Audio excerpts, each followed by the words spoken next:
These are in listen-only mode. Okay, everybody, this is Dana. Welcome to our webinar today on 2012 legislative update from the Utah Legislature. What you see on the screen in front of you is a Word document. For those of you who are members of the Suppliers Association or the Plumbing Association, this is the document that we were updating each week and sending out during the session to talk about the construction-related bills and let you know what was going on with those. And so if any of you are not in those associations, or if your companies are in those associations for whatever reason you didn't get a copy of this, then I'm going to have Misty circulate it to everybody.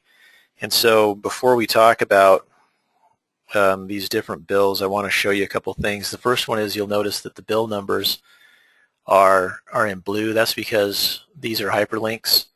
And so if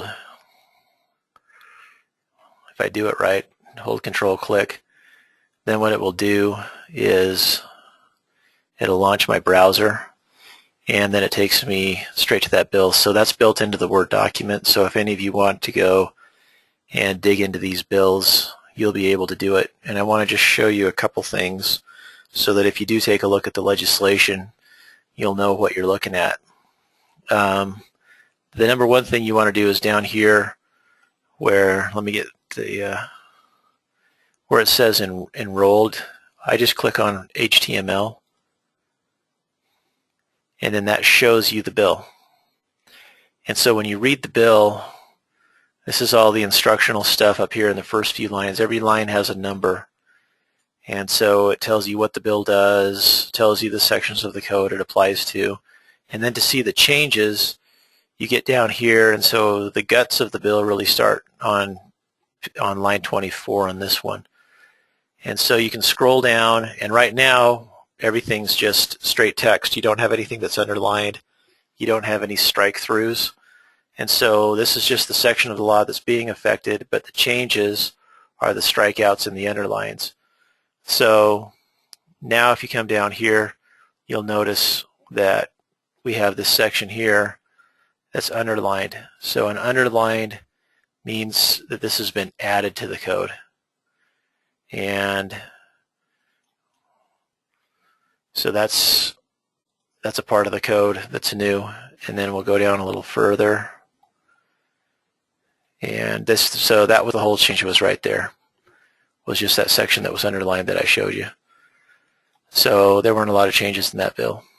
Let me go. We'll look at a couple of these others, and you'll kind of see as we go through what it's about. So as I'm talking today, if you have any questions on these bills, I'm just going to review all the construction bills. Go ahead and do a hand raise or type a question, and we can talk about it. And then like anything else, we're recording, and so you can come back and look at this on the website. And then also, Misty will send this out, and you can look at the bills individually. So the first bill on construction I wanted to talk about is just this one right here, which is House Bill 27. The HB stands for House Bill, so that means that this bill was sponsored by a member of the Utah House of Representatives. And this bill passed, as you can see down here on the status line. This is a pretty straightforward bill. What it did is there's a license classification through DOPL called B100, which is residential small commercial, and or actually, no, it's general building qualifier. And what this did is it said that just because someone has that license doesn't mean that they can install an elevator. And instead, DOPL has a specific elevator classification. So that's all that this bill did. So unless your company is involved with elevators, this bill doesn't really impact anything that's related to your business. The next bill that we've got here is House Bill 58, which had to do with roofing. And House Bill 58 was abandoned and basically incorporated into another bill, which, as you can see down here, was House Bill 305, and I'll talk about that one in a second. So House Bill 58 didn't pass.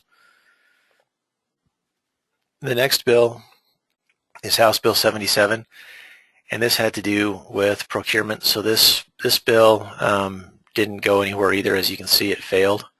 So if you want to go and look and see it, it's possible that this could come around again next year. But it had to do with school districts bidding processes and things like that, and it didn't go anywhere. The next bill that passed is House Bill 131. This is actually a pretty significant bill for everybody in the construction industry because this affected the entire construction lien law.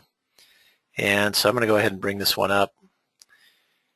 And House Bill 131 didn't really change the law. It didn't change the rules. But what House Bill 131 did do is it changed the way that the law looks. The code sections are all numbered, and so this changed all the numbering for the lien statute and some things like that. So all the rules that you've learned about Utah lien law are still the same rules, essentially, for Utah lien law. But if I'm writing a brief to a judge and I'm citing the court to a specific section, then that section has a new number. So I'll show you what I mean here. So the first thing is you can see starting here on line 28 as it goes down, it shows you which sections of the law are affected, and it's a bunch. And then this is showing you sections that are created and all sorts of things. So we'll just go down through all of that stuff and get down in here to the meat of the statute, which is just a little ways. So here we go. So if you look here on line 404, which I will highlight, it used to be that the lien statute started in Title 38, Section 1, Title 38, Chapter 1, Section 1. So the 38 that you see here is the title of the code. There are 70-some titles. Each title is broken down into chapters, and each chapter is broken down into sections. So it used to be that Utah lien law was Title 38, Chapter 1, Section 1 through Section 40. Now you can see that we've got Chapter 1A, and Chapter 1A has had this amendment added to it, which says that it's now known as pre-construction and construction liens. So historically, we've always called our liens mechanics liens because that's back before the days of cars, plumbers, contractors, framers and stuff were called mechanics. And so we've kind of kept that old word around, but it's not the same meaning that we have in our general language anymore. So now we don't call it the mechanics lien statute. Now it's called the pre-construction and construction lien statute. So that's one of the things it did, is it changed the names. The biggest thing this bill did, though, is that it changed these numbers. So as you scroll down through here, you can see Section 38-1-2, which is right over here on page 408, has now been changed to Section 38-1A-102. So that's mostly what House Bill 131 did. It completely renumbered the entire lien statute. So it gave new numbers to the section. And it added a few things. You can see there are some amendments in here. And then it took some things that were in one place and moved them around. So while the rules didn't change, the structure of the whole statute changed. So you don't need to know anything new necessarily about deadlines for pre-liens and preliminary notices and notices of commencement and all that stuff. Those deadlines are all the same. Your filing deadlines for your lien and your lawsuit are all the same and stuff like that. It's just that if you wanted to read the law is just formatted and organized in a different way. So if anybody has any questions about House Bill 131 and what it did to liens, do a hand raise and I can turn your mic on or type in a question and I'll be happy to talk about that. But what I'm showing you here is an example. This was a 93-page bill. It's a really long bill, but it's just a restructuring. So you can see a lot of strikeouts. Things were taken out from one place and moved into another one. So if I scrolled down through the bill, or if you looked at it, you would just see a lot of that. But the law pretty much says what it used to say. Okay. No hand raises or questions, so I'm going to go ahead and move into the next one here. This is House Bill 262. It had to do with some electrical code stuff. Didn't pass. As you can see here on the status, it failed. So the next bill that did pass is House Bill 305. House Bill 305 is kind of an interesting bill. This has to do with the building code. Utah adopted the International Building Code and made it part of the actual Utah code a couple of years ago. It used to be that the different cities and counties could decide which code they wanted to run, if they wanted to run International Building Code or Uniform Building Code, and the state decided that it wanted to have one code for the whole state. So we took the international code and just put it into Utah law so that everybody in the state has to be working off the same building code. So one of the sections in there that deals with roofing requires that if you're going in and replacing the roof on a building that was built before 1975, then you had to have a structural engineer examine the building before you could go ahead and do the work on it. The concern that people had with that was that if you've got a house that was built before 75 and all they're going to do is just go in and replace the roof, then going to the expense of having it checked by a structural engineer, adds potentially unnecessary cost to the construction process. So what they did is, instead of requiring an engineer to check it every time you change a roof, just do like reshingling, they said if you're replacing 10% or less of the sheeting on the roof, then you don't have to have a structural engineer come in. But if you're putting on new shingles and you're replacing more than 10% of the sheeting, then it needs to be looked at by a structural engineer. And this is going to get some treatment in the next couple of years because it's got a clause that basically automatically repeals it in June of 2014. So I think what they did is they decided this is where we want to be right now, and we're okay with this much of it, but they're trying to get some more input, so I think they're going to look at this again in the next session and maybe tweak it just a little bit. So that's what this bill was about. I did have some inquiries on this from some roofing suppliers, just wanting to know what was going on and keep an eye on it, because obviously the more expensive it is to roof a house, then the fewer houses are going to get roofs. So a lot of the motivation on this bill was to be able to minimize the cost of re-roofing houses. So that bill passed. Okay, the next one is House Bill 383 that you see here. The S1 means it's the first substitute. This bill had to do with amending the building code to deal with the size of escape openings. Doesn't get into, I didn't have any clients or any people in any of the associations that were specifically interested in this. We just kept an eye on it to see if it would pass. So there's nothing really significant about that one that impacts suppliers or any of the contractors that I deal with on a regular basis. The next one here, which is House Bill 503, second substitute. This was a clarification bill that gets into lien and bond claims a little bit. And what it did is, I'll go ahead and bring this one up and show it to you. And as you know, we've got some different requirements for lien rights and bond rights where you have to file your pre-liens. And so what they tried to do with this bill is to clarify specifically some of the people who needed to go in and who needed to do those filings. So I'll show you here where, okay, so if you look at the bill that's in front of you on line 80, I'll blow this up so it's a little easier to see.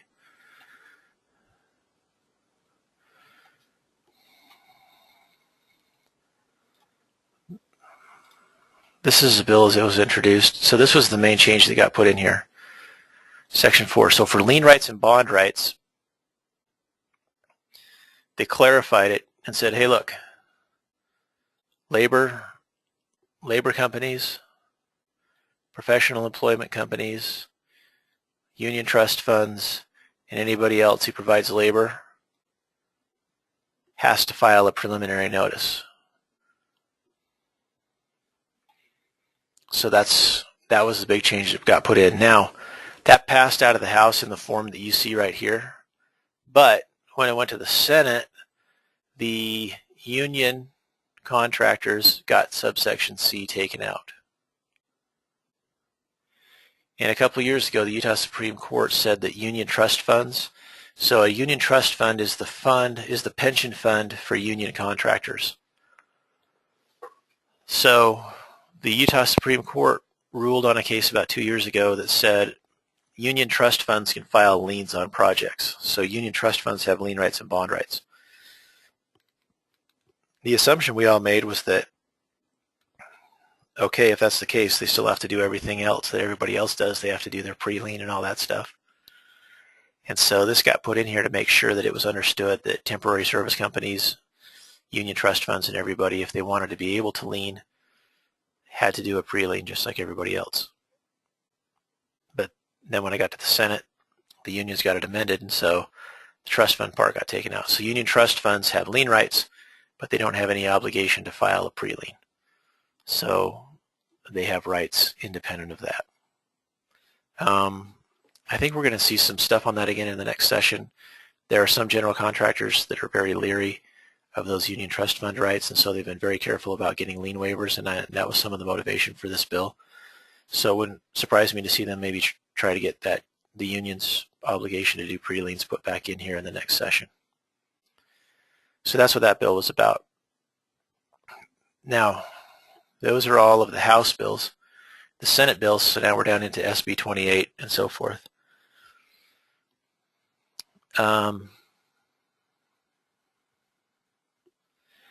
SB 28 is a bill. It passed, but I didn't really follow it particularly close because it dealt with electrical, and I don't represent any electrical organizations. So I can't tell you a lot about it other than what's written right here. There was no opposition to this bill. It came in and it passed. It was kind of a cleanup bill, as I understood it in talking to people, to just make some clarifications and get some new sections in that have been passed in the International Building Code relating to electrical and some things like that. So if you want to know what the specifics are, when we send this to you, go ahead and take a look at that. But it's not anything that gets into broad application of lien rights, bond rights, things like that. This next bill, Senate Bill 92, first substitute, this is a follow-up bill to a section that passed last year. And they passed a bill last year that limited the ability to use, for people to use limited liability companies to get around licensing requirements. As you know, in the state of Utah, we have a lot of different classifications of licenses. And a lot of contractors have had some financial issues the last several years. And one of the rules to be able to have a contractor's license in Utah is that you have to be able to demonstrate financial responsibility. So if a contractor has a judgment against him, then DAPA will typically go in and they will revoke their license for failure to demonstrate financial responsibility. So what was happening is that you would have one contractor who had a license, and they would set up a limited liability company. And then what would happen is you would have a whole bunch of other contractors come in, and they would take a very small piece of ownership of that company, and they would kind of work off of that other person's license. So you would have one company, but you would have a lot of contractors who couldn't get licenses, more or less working under one person's license.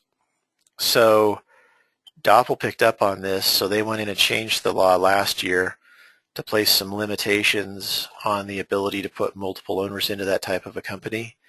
And then this bill this year went in and places affirmative obligations on companies that have multiple owners to do specific reporting on a 90-day basis. So first of all, DOPL reworked the law to try and prevent the existence of a company that could do that. And then also this is a policing mechanism to require people to report. So that's what this bill was aimed at. Senate Bill 93, first substitute. This was a retention bill. This had the attention of a lot of contractors. Utah retention law on everything except schools has always said you can't have more than 5% retention. The problem is that public schools have a separate section of the code that said they could hold at least 10% retention. Well, there's not a contractor in the state that can get 10% profit on a job, you're lucky to get 5% profit.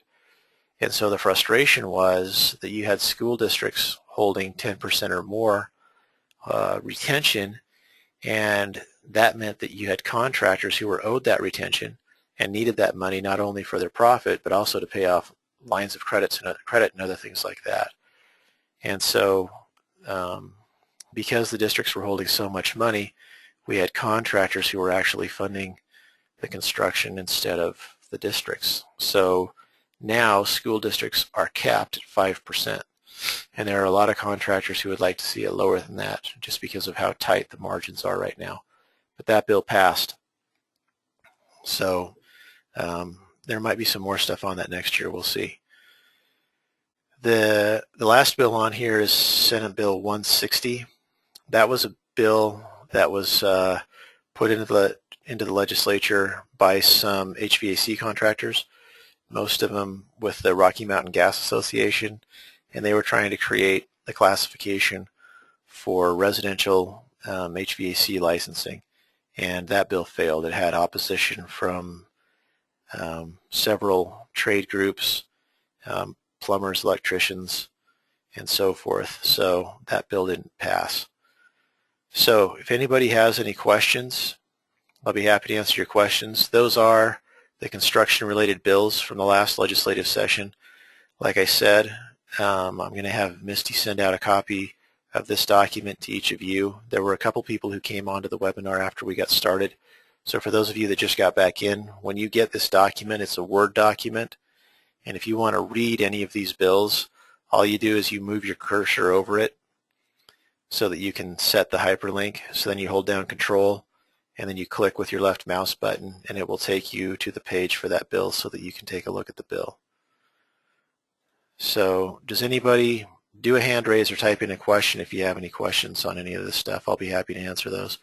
Or if you don't have a question about these specific bills, but you got any other questions, we've got a few minutes here. I don't mind taking any general questions if anybody wants to type anything in, or if you want to do a hand raise. If not, then we'll just call it a day, and then I'll just have Misty send this out to everybody. As most of you know, we record these, so this is going to be up on the new website, and you'll be able to see it on the website here in the next day or two. Just as an FYI, we've made some changes to the Lien Council website to make it a little bit more user-friendly. And I'll show that to you here. This will be up next week. So the new homepage is going to look like this as soon as it gets up here. So what you'll be able to do on the new Lien Council website is, before, if you wanted to use anything, you had to log in. Now the only time you have to log in is if you want to get continuing education credit for a class, if you want to order a lien, or if you want to track your liens. So just the three things here at the bottom. So you'll have access without logging in or registering to the bookstore, the search center, and the learning center. And these videos that we've been doing, we had a section that we called the Webinar Center, which is on the existing site. So if you log into the existing site, you've always gone to the Webinar Center to register for this stuff. And we've gotten rid of the Webinar Center, and instead it's being replaced by the Continuing Education, which is this. So on the new site, if you want to watch a recorded webinar, you just go to the Learning Center, and all of the recorded webinars like this will just be here under the Past Webinar tab, and you can watch those for free, just like they've always been.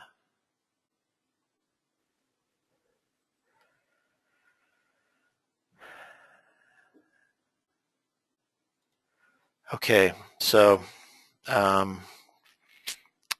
thanks for the compliment, Richard. I got that. Unless anybody has anything, that's all I've got today. So as always, send your answers or questions to answers@liencouncil.com. Call us on the toll-free number. Go to the website, watch stuff. We've tried to set that new website up so that you got easy access into all the free things, and there's no hindrance on getting in. If you've got customers or you know other contractors who have questions about stuff like this, go ahead and direct them to the website. Tell them to take a look at it. Licensed plumbers have to have 12 hours of continuing education credit before November 12th of this year. And so we'll have education, and that's the reason we created the Continuing Education Center, is so that they'll have access to that. And then next year, all contractors in the state will have to complete 12 hours of continuing ed before November 30th of 2013. So anybody who wants to do it online, if you've got customers or if you've got a contractor's license and you need to do those things, we'll have plenty of education on here that you'll be able to get to that'll be convenient. So I think that's going to be pretty helpful. That's our hope. So I appreciate you being on the webinar today, and look forward to you coming back in again. We've got some pretty good stuff coming up, so take a look at the schedule. And if you've got any ideas, let us know, and we can go ahead and get you in on that. So until next time, enjoy the rest of your day. Thanks.